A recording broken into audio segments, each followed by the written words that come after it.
श्री शिवाय नमस्तुभ्यम। दोस्तों, आप सभी जानते होंगे कि कल 27 अगस्त को पड़ रही है इस सावन महीने की आखिरी एकादशी।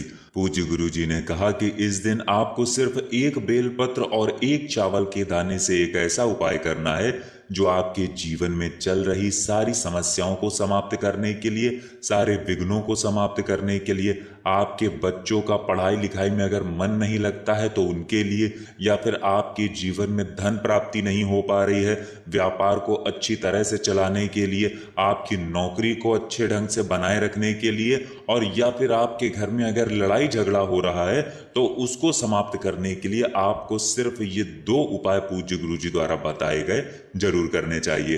पूज्य गुरु जी ने कहा कि अगर इस सावन एकादशी के दिन आप ये उपाय करते हैं तो आपकी हर प्रकार की मनोकामना महादेव अवश्य ही परिपूर्ण करते हैं। तो चलिए जानते हैं क्या है वो उपाय, लेकिन उससे पहले एक प्रार्थना, अगर आप चैनल पर नए हैं तो कृपया चैनल को सब्सक्राइब अवश्य कर लें। देखिए, इस वीडियो में हम पूज्य गुरु जी द्वारा बताए गए दो विशेष उपायों के बारे में बात करेंगे।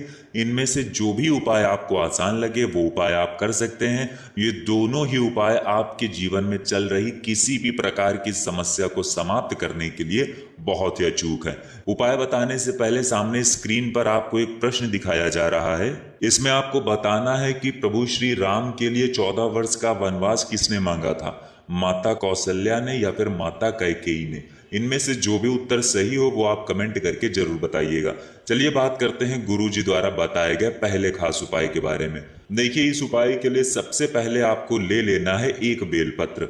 इस समय बहुत ही पवित्र महीना चल रहा है और आपको शिवलिंग के ऊपर बहुत सारी बेलपत्र चढ़ी हुई मिल जाएंगी, तो आप उनमें से भी एक बेलपत्र को उठाकर जल से शुद्ध करके उसका इस्तेमाल कर सकते हैं, या फिर अगर आपके पास एक बेलपत्र है तो फिर आप उसका भी इस्तेमाल कर सकते हैं। बस आपको बेलपत्र लेते समय ध्यान रखना है कि ये कहीं से भी कटी फटी नहीं होनी चाहिए, और बेलपत्र की डंडी के आखिर में जो डूट होती है यानी जो डंठल होता है वो भी नहीं होना चाहिए। फिर इसी के साथ आपको ले लेना है एक चावल का दाना।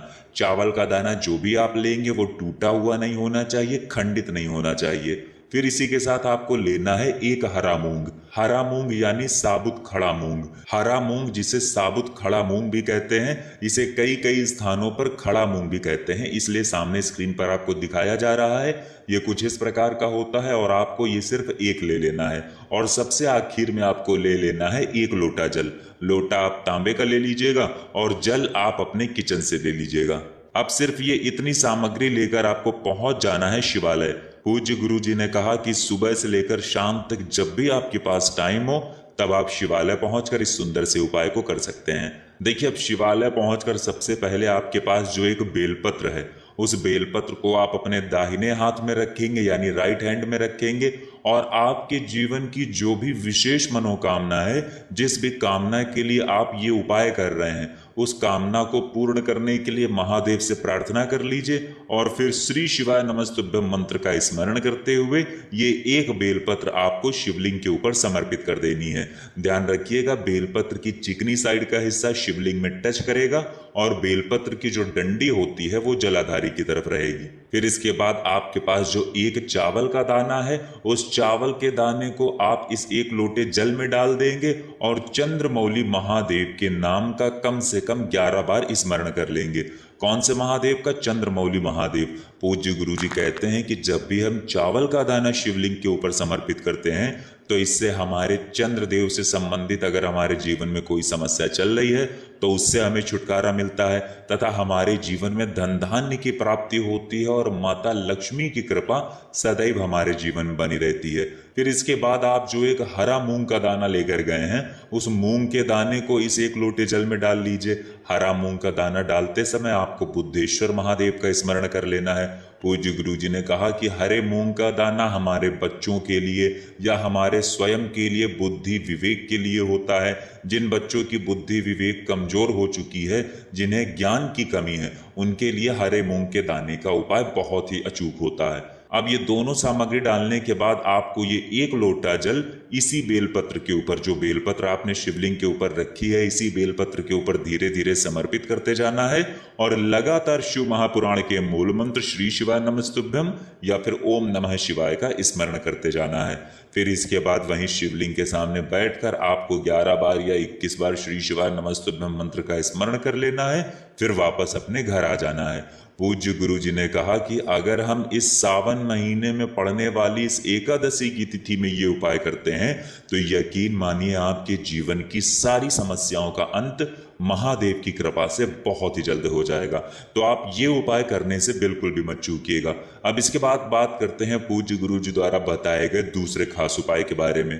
देखिए, दूसरा उपाय भी आपके जीवन में चल रही किसी भी प्रकार की मनोकामना को परिपूर्ण करने के लिए सबसे अचूक साबित होने वाला है और ये उपाय आपका स्वयं नंदी महाराज महादेव से पूर्ण करवाने के लिए प्रार्थना करते हैं। आप सभी जानते हैं कि महादेव को नंदीश्वर भगवान बहुत ही प्रिय होते हैं, इसलिए नंदी महाराज के सामने आप ये उपाय करेंगे और महादेव अति शीघ्र प्रसन्न होकर हमारी मनोकामना को परिपूर्ण करेंगे।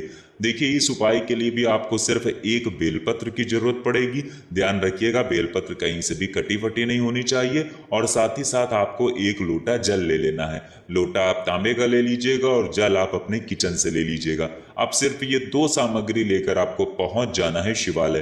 पूरे दिन में किसी भी समय आप इस सुंदर से उपाय को कर सकते हैं। देखिए, अब शिवालय पहुंचकर सबसे पहले आप जो एक बेलपत्र लेकर गए हैं उस बेलपत्र को इस एक लोटे जल में डाल लीजिए और कम से कम 11 बार श्री शिवाय नमस्तुभ्यम मंत्र का स्मरण जरूर कर लीजिए। फिर उसके बाद ये एक लोटा जल आपको शिवलिंग के ऊपर नहीं समर्पित करना है। ये उपाय इसीलिए खास है और बहुत ही अचूक उपाय साबित होगा आपकी हर प्रकार की मनोकामना को परिपूर्ण करने के लिए, क्योंकि ये आपको शिवलिंग के ऊपर नहीं समर्पित करना है बल्कि नंदीश्वर महाराज का जो पैर उठा हुआ रहता है, सामने स्क्रीन पर आपको दिखाया जा रहा है, नंदी महाराज का जो पैर उठा हुआ रहता है, इसी उठे हुए पैर में आपको ये एक लोटा जल धीरे धीरे समर्पित करते जाना है और श्री शिवाय नमस्तुभ्यम मंत्र का लगातार स्मरण करते जाना है। लेकिन आपको ध्यान रखना है कि इस एक लोटे जल में आपने जो बेलपत्र डाली है वो बेलपत्र आपकी समर्पित नहीं होनी चाहिए।